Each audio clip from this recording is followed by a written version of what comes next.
So the next step would be just quick cleanup. It's basically using healing brushes, clone stamp tool, simple brushes when you need to add pixels. The only, I should probably say when we talk about the basic tools, I will use a healing brush, very soft healing brush. I may use on when I'm doing frequency separation underneath the texture. That's when I will use a soft healing brush. If I am doing anything with a healing brush just on the image and I need to if I'm working on the skin or on the background, I usually have it hard. The only difference, completely hardness to zero, hardness to 100%.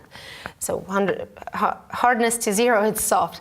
So hardness to 100% will have it hard. And the difference between the soft and hard healing brush is that the outline will not be blending, which I want to avoid any blending and softening when I'm working on the skin. That's why I work with a hard brush when I'm doing anything with the cleanup. And I will work, when I'm working on the skin, on the background, on the outfits, I will use a healing brush. But when I come into the areas where there is a mix of textures, or there are lines and colors, everything is mixed up in a small area, I will use a clone stamp tool, because I cannot afford having those colors or outlines to be merged or blended or smudged in between themselves. So, and a good example would probably be, let me show you what it was. And this is what it's become. You can see that the changes are, she's still the same girl, and the changes are subtle, but at the same time, pretty big.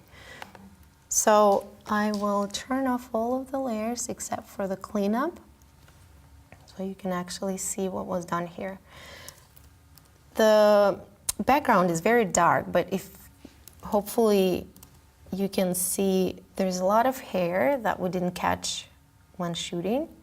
So that can be done easily with the clone stamp tool.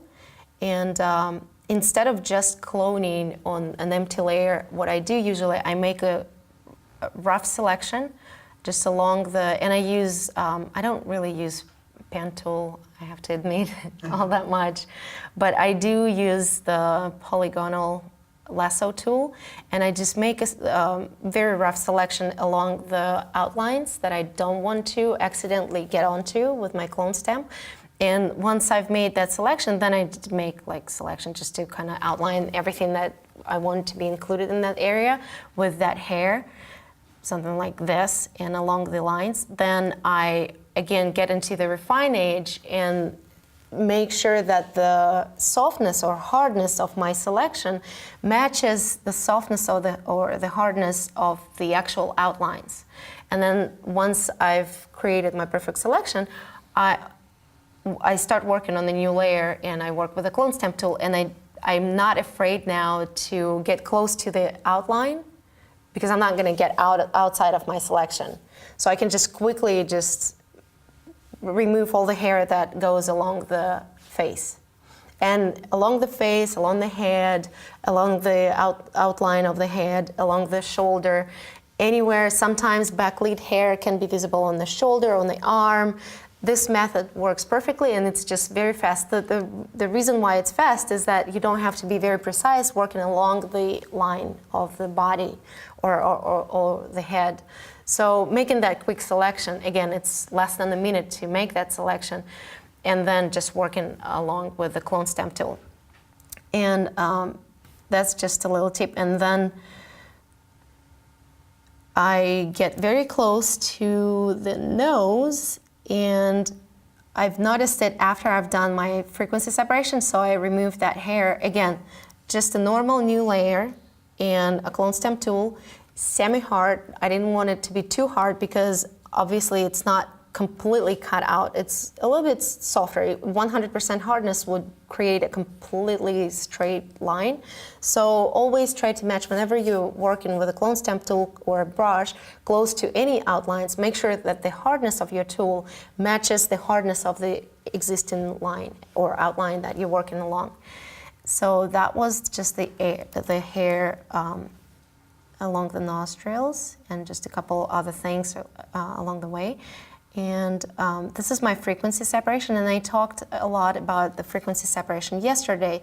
Same thing here. I tried to do very little parts of the image. I try to do as little as possible when I work with the frequency separation these days, after that little diet, frequency separation diet that I call.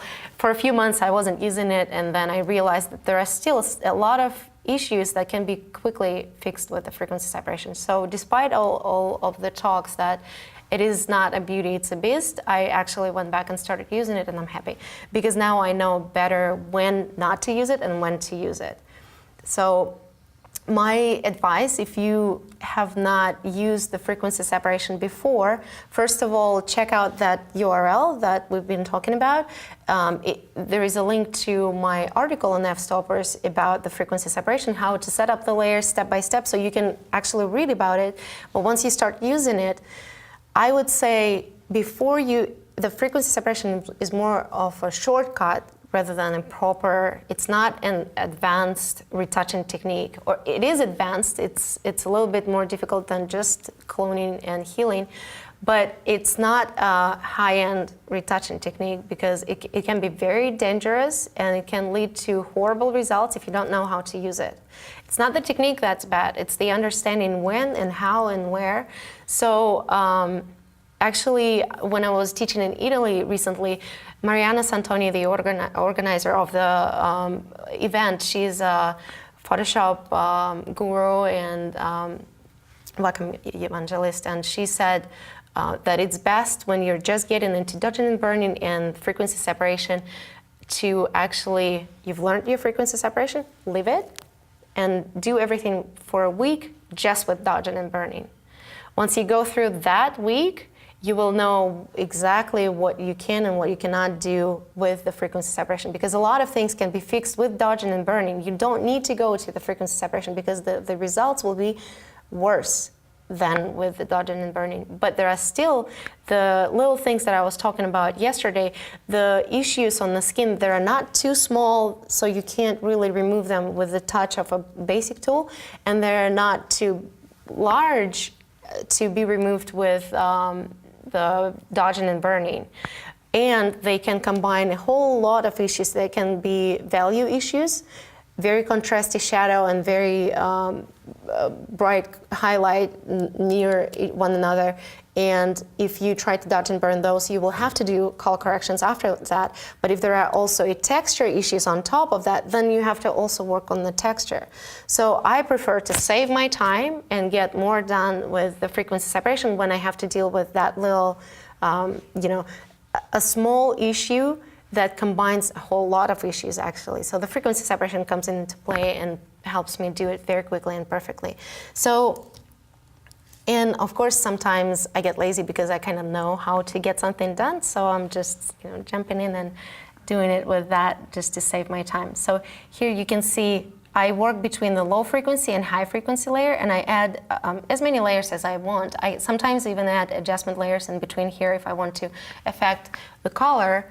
I don't have to do it here, but I do it just because I'm working on this part here, so I want to get out of the way something that is, in the area that I'm retouching. So let's walk through. Okay, this was just a little bit of shadowing on the face, and I want to show you the hairline.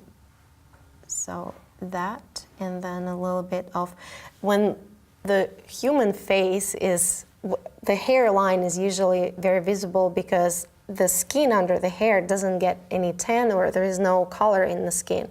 That's why we usually see that bright outline, then the skin on the face, and then the darkness of the hair. And that outline usually makes the face look bigger. For female face, when we want to make a female face more attractive, we actually want to minimize we want the smaller forehead. By just darkening that outline, we can visually create a perception of a smaller forehead. So this is exactly what I've done here. Not only that, I also removed that darker outline where baby hair is. And again, with the frequency separation, this is, it's my take. I just love how easy it is to work on this sort of problem that we see here. We have to deal with, especially when we have a model with dark hair, the baby hair here, it's such a disaster. If you try to remove them with the clone stamp tool, healing brush, whoever has tried that knows what I'm talking about. With the frequency separation, I can take a little bit of texture onto the top layer, and then I can just blend the color of the skin underneath the shadows that hair is casting. That way, the texture will still be here of that hair, but it won't be visible that much. And chances are you don't even have to do anything with the texture after that is done.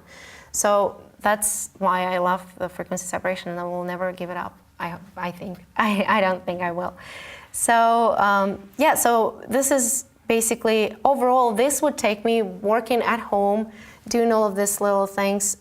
This step would probably take me 10 to 15 minutes overall, max.